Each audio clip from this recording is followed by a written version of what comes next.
इस वीडियो में बनने के लिए आप सभी को धन्यवाद। इस वीडियो में हम प्राचीन भारत के बारे में पढ़ाएंगे। आप देखे होंगे कि कौन सा स्टूडेंट, कौन सा छात्र इस वीडियो को देख सकता है, तो इस अनुसार आप इस वीडियो में एंट्री किए हुए हैं। तो शुरू से लेकर अंत तक बने रहिए और दोस्तों को ज़्यादा से ज़्यादा शेयर करें और इस चैनल को सपोर्ट करें, क्योंकि एसएससी चैम्पियन है तो हर एक एग्ज़ाम का तैयारी होता है। तो आप सब जीके अभी क्या चीज़ पढ़ रहे हैं? जीके में प्राचीन भारत पढ़ रहे हैं। तो शुरू कर रहे हैं प्राचीन भारत के बारे में। ठीक है। प्राचीन भारत के इतिहास के विषय में जानकारी मुख्यतः 4 सूत्रों से प्राप्त होता है। कितना से होता है? मुख्यतः 4 सूत्रों से प्राप्त होता है। ठीक है, हम आगे बढ़ रहे हैं। प्राचीन भारत 4 था, कौन कौन होगा?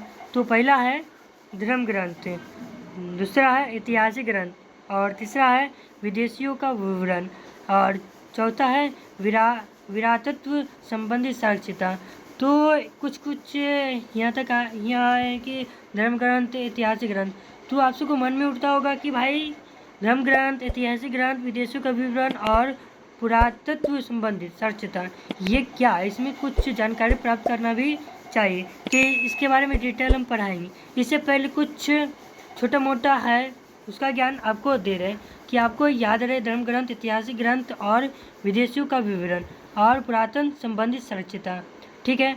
तो धर्म ग्रंथ क्या है? देखिए, धर्म ग्रंथ जो हम किसी का धर्म, जैसे अपना भी धर्म है, सबका धर्म है, तो धर्म ग्रंथ मतलब उसके बारे में अपने अपने मतलब संसार के धर्म ग्रंथ के बारे में जानेंगे कि कौन कौन सा धर्म ग्रंथ है। ठीक है। तो आगे ऐतिहासिक ग्रंथ, जो हम इतिहास के ग्रंथ मतलब इतिहास कौन कौन सा होता है, इतिहास की ग्रंथ जानेंगे, इतिहास में का निचोड़ जानेंगे। ठीक, ऐतिहासिक ग्रंथ इसी को कहते हैं। ठीक है। तो तीसरा में क्या है? विदेशियों का विवरण, मतलब विदेश के बारे में, विदेशियों को विवरण करेंगे। विदेशियों में मतलब विदेश का होता है ना, विदेश के बारे में जानेंगे, विदेश में क्या होता है, नहीं होता है, उसके बारे में क्या विदेशियों का विवरण में हम ज्ञान प्राप्त करेंगे। ठीक है। तो चौथा में क्या होगा? पुरातन संबंधित। तो कहेंगे सर पुरातन संबंधित क्या है?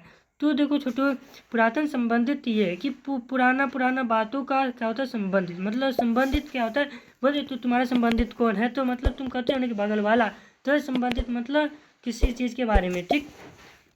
तो आगे तो प्राचीन भारत है, क्या है? प्राचीन भारत है। वही में आया क्वेश्चन, धर्म ग्रंथ एवं ऐतिहासिक ग्रंथ से मिलने वाली महत्वपूर्ण जानकारी। जैसे था ना धर्म ग्रंथ, ऐतिहासिक ग्रंथ, तो इससे मिलने वाली कुछ जानकारी है। ठीक है। यहाँ पे क्या है? कुछ जानकारी है, तो इसका भी हम हासिल करेंगे ज्ञान। ठीक है। भारत का सर्व प्राचीन धर्म ग्रंथ वेद है। मतलब आपसे पूछा जाए कि सर्व प्राचीन धर्म ग्रंथ कौन है, तो आप इतने याद करिएगा, वेद है। क्या है? धर्म ग्रंथ वेद है। भारत का सर्व प्राचीन धर्म ग्रंथ वेद है, जिसके सकलनाकर्ता महर्षि कृष्ण देवपालियन वेद व्यास को माना जाता है। ठीक है। एक बार रिवाइज कर देंगे, आप सब चिंता नहीं करिए। इसका PDF लेना चाहते हैं तो हम कुछ नहीं कहेंगे, एक बार चैनल को सब्सक्राइब करें और एक बार प्यारा सा लाइक कर देना और दोस्तों को शेयर कर देना, और आप कमेंट करिएगा, उसी में आपका कमेंट में ये PDF पहुंच जाएगा। तो ठीक है, आगे हम करते हैं। देखिए क्या कहता है? वेद वासुदेव कुटुम्ब कर्म का उपदेश देता है। भारतीय परंपरा वेदों की नित्य तथा उपनिषद मानती है। ठीक है। वेद वसुदेव क्या? देखो, वेद वसुदेव कुटुम्ब कर्म का उपदेश देता है, मतलब वेद वासुदेव कुटुम्ब कर्ता मतलब कुटुम्ब कर्म का उपदेश देता है। भारतीय परंपरा वेदों का नित्य तथा उपनिषद मानती है। ठीक है। तो प्राचीन भारत में थे, ये इसके बारे में जानते हैं।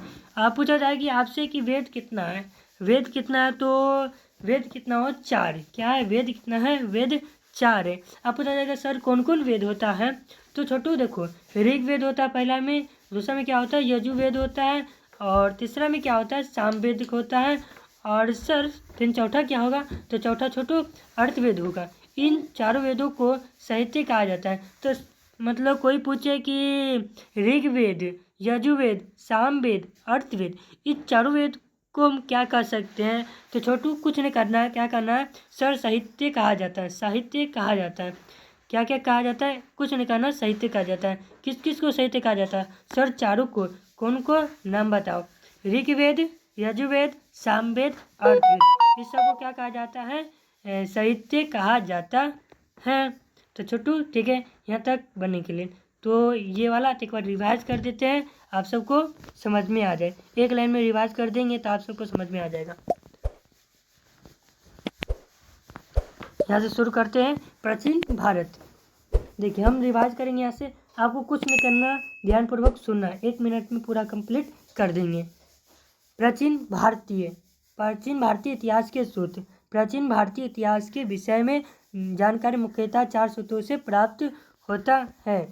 पहला है धर्म ग्रंथ, ऐतिहासिक ग्रंथ, विदेशों का विवरण, पुरातन संबंधित संस्था। ठीक है, धर्म ग्रंथ एवं ऐतिहासिक ग्रंथ से मिलने वाली महत्वपूर्ण जानकारी। भारत का सर्वप्राचीन धर्म ग्रंथ वेद है, जिसके सकल कर्ता महर्षि कृष्ण द्वैपायन वेदव्यास को माना जाता है।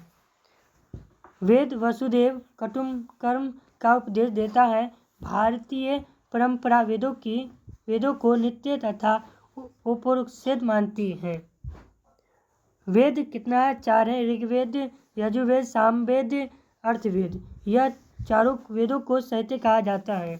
ठीक है, देखिए भाई, इस वीडियो में हम सर बोले मतलब आप पूछेगा कि सर ये कौन कौन सा इम्पोर्टेंट हो सकता है, तो ज़्यादा से ज़्यादा SSC JD, army, NTPC, UPSC और इस प्रकार GS होता है, तो हर चीज़ में होता है, हर एग्ज़ाम में। तो ये आप सभी का हर एक एग्ज़ाम में इम्पोर्टेंट आता है। ठीक है, देखिए कुछ नहीं कहता, इसमें क्या लिखा हुआ। यह वीडियो यहीं तक समाप्त होता है। अगले वीडियो ऋग्वेद का आएगा। ऋग्वेद का वीडियो देखना चाहते हैं तो इस YouTube चैनल को सपोर्ट करें, ज़्यादा से ज़्यादा शेयर करें। यह वीडियो अच्छा लगा तो लाइक एंड सब्सक्राइब करना ना भूलें। प्यारा सा आज के लिए इतना ही, मिलते हैं अगले वीडियो में।